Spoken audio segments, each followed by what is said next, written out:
వ్యవసాయం నేడు ఒక జూదంలా మారింది. ఎప్పుడు కలిసొస్తుందో, ఎప్పుడు తుడిచిపెట్టుకుపోతుందో తెలియని పరిస్థితి.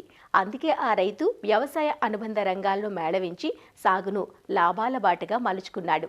రొయ్యల సాగుతో పాటు ఒక ప్రణాళిక ప్రకారం గట్లపైనే సేంద్రియ పద్ధతిలో పండ్లు, కూరగాయ మొక్కలను పెంచుకోవటం, పాడి, జీవాలు, కోళ్లు వంటి అనుబంధ రంగాలను జోడించి సాగులో ఒడిదుడుకులను అధిగమిస్తున్నాడు. మిశ్రమ వ్యవసాయాన్ని చేయటానికి గల కారణాలు, అందులో రైతుకు కలిసొస్తున్న అంశాలు, సాగులో ఆయన ఆచరిస్తున్న పద్ధతులు, ఇలా అన్ని వివరాలు రైతు మాటల్లోనే తెలుసుకుందాం.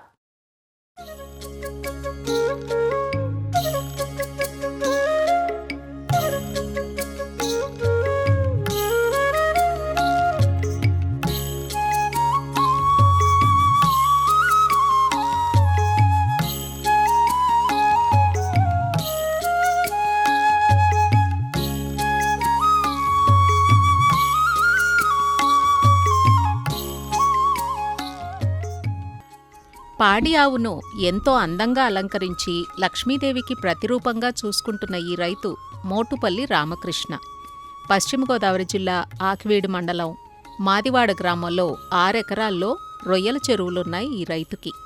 అందులో 1 ఎకరం చెరువును పూడ్చేసి షెడ్లు నిర్మించి పశువులు, జీవాలు, నాటుకోళ్లను పెంపకం చేస్తున్నారు. అంతేకాదు చెరువు గట్లపై అన్ని రకాల కూరగాయలు, పండ్ల మొక్కలు పెంచుతున్నారు. చిన్నపిల్లలకు ఆహారంగా సేంద్రియ ఉత్పత్తులు అందిస్తే వారి ఆరోగ్యం పదిలంగా ఉంటుందని ఒక డాక్టర్ చెప్పిన మాట ఇలా ప్రకృతి సాగుబాట పట్టేలా చేసిందని తాను ఆచరిస్తున్న విధానాలను తెలియచేస్తున్నారు రైతు రామకృష్ణ. నేను ఆర్గానిక్ కూరగాయలు పండిస్తున్నాను.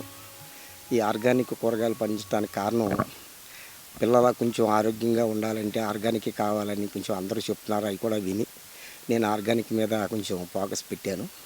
నాకు 6 ఎకరాలు చెరువులు ఉన్నాయండి. 6 ఎకరాల్లో 1 ఎకరం పూడ్చాను నేను. ఈ 6 ఎకరం ఈ షెడ్లు, ఇవన్నీ ఆవులకి షెడ్లు, గొర్రెలకి, మేకలకి అన్నిటికి షెడ్లు ఉన్నాయండి, కోళ్ళకి. మిగతాదేమో ఆర్గానిక్ కూరగాయలు పండించానండి. కొంతేమో వాటర్కి స్టోరేజ్ కింద కొంత ప్లేస్ ఉంచుకున్నానండి. 40 సెంట్లు 50 సెంట్ల దాకా ఈ మొక్కల నిమిత్తం తీసుకుని అట్లనే ఆర్గానిక్ అన్ని బీరకాయలు, దొండకాయ, కాకరకాయ, పొట్లకాయ, సొరకాయ, గుమ్మడికాయ, ఆల్మోస్ట్ అన్ని కూరగాయలు, టమాటా, పచ్చిమిర్చి అన్నీ పండిస్తున్నాను. అలాగే రేగుపళ్ళు, మామిడికాయలు మొక్కలు కూడా అన్నీ వేసాను. కమల, నారింజ, బత్తాకాయ, సపోటా, ఆల్మోస్ట్ లేని పండు అంటూ లేదు, అన్నీ వేసాను. అవన్నీ వేసి ఒక సంవత్సరంన్నర అయింది. ఇవన్నీ కాపుకి వస్తానికి ఒక 2-3 సంవత్సరాలు పడుతుంది. ఇది శ్రమ అయినా సరే ఇంకా దీని మీద ఎక్కువ ఫోకస్ పెట్టి నేను ఈ ఆర్గానిక్ మీదే ఎక్కువ చేస్తున్నాను.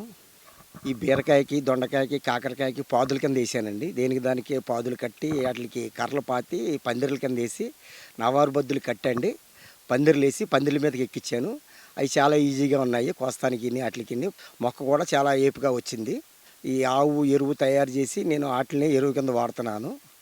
ఈ పురుగు పడుతుంది వాటికి ఏమో మజ్జికి బాగా కుళ్ళబెట్టి మజ్జికి కొడుతున్నాము. వేప నూనె కూడా వాడుతున్నాము అప్పుడప్పుడుని.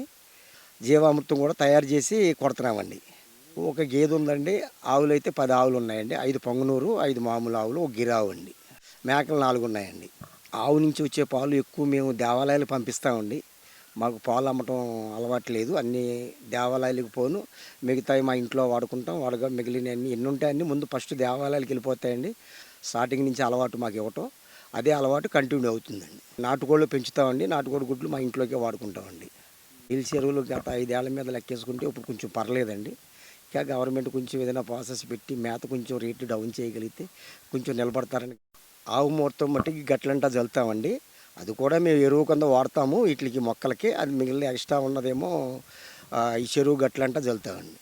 ఆవు పేడ అంతా నిల్వ కట్టండి. దీన్ని ఒక రౌండ్గా కళ్ళం కింద తయారు చేసి దాంట్లో యాపిండి జల్లండి, వాటర్ జల్లి దాన్ని ఒక 7-8 సార్లు తిరగేసి అది మొత్తం డ్రై అయిపోయిన తర్వాత బత్తాల్లో కట్టండి. అది అంతా స్టోరేజ్ చేసుకుని మేము ఈ మొక్కలకి ఎరువు కింద వాడుతున్నామండి. అవి అలా వేయటం వల్ల కొంచెం కాపు అది బాగా వచ్చి దిగుబడి ఎక్కువ వస్తున్నాయండి. కాయ నాణ్యత కూడా చాలా బాగుంది. మనం ఈ ఆర్గానిక్ తిన్నట్లు మనకేనే టేస్ట్ బయట వాటికి చాలా డిఫరెన్స్ వస్తుందండి. నా దొడ్లో ఒక 4-5 సంవత్సరాలు పోతే గ్యారంటీగా సంవత్సరానికి 2-3 ఆవులు వస్తాయి. ఆవుల్ని అందరూ ఇంటి ముందు ఆవుని కట్టుకుంటే చాలా ఆ కుటుంబం చాలా బాగుంటుందని నేను కోరుకుంటున్నాను. నేను నమ్మాను, నాకు ఆ తేడా కనిపించింది, ఆ డిఫరెన్స్. దానివల్లే నేను ఆవుల్ని అలా మేపుతున్నాను. అందులో నా దగ్గర ఒక ఆవు ఉంది. ఆ ఆవుకి నేను ఎండితో వస్తువులు కూడా చేయించా. అప్పుడే 10 ఏళ్ళు అయింది చేయించి. దానికి పెడితే నిజంగా లక్ష్మీదేవి ఎలా పెట్టించుకుంటుందో అలా పెట్టించుకుంటుంది.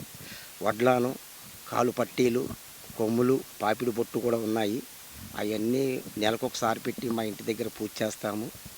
ఆ ఆవును చూస్తే ప్రతి వాళ్ళు నమస్కరించాలనిపిస్తుంది. దాన్ని చూస్తే అలా ఉంటుంది. దాంట్లో లక్ష్మీ కళ కనపడుతుంది ఆ ఆవులోని.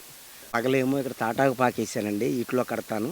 నైట్ ఏమో రేగి షెడ్డు, అందులో కట్టుకుంటాను. అందులో ఫ్యాన్లు అన్నీ ఉన్నాయి. కింద ఆవుకి మ్యాట్లు కూడా వేస్తానండి. ఆవుకి మ్యాట్లు వేసి ఫ్యాన్ వేసి వాటికి ఇన్వర్టర్ కూడా పెట్టాము. ఇవాళ గమ్మున కరెంట్ పోయినా వాటికి నైట్ టైం ఇబ్బంది లేకుండా ఉంటాయి.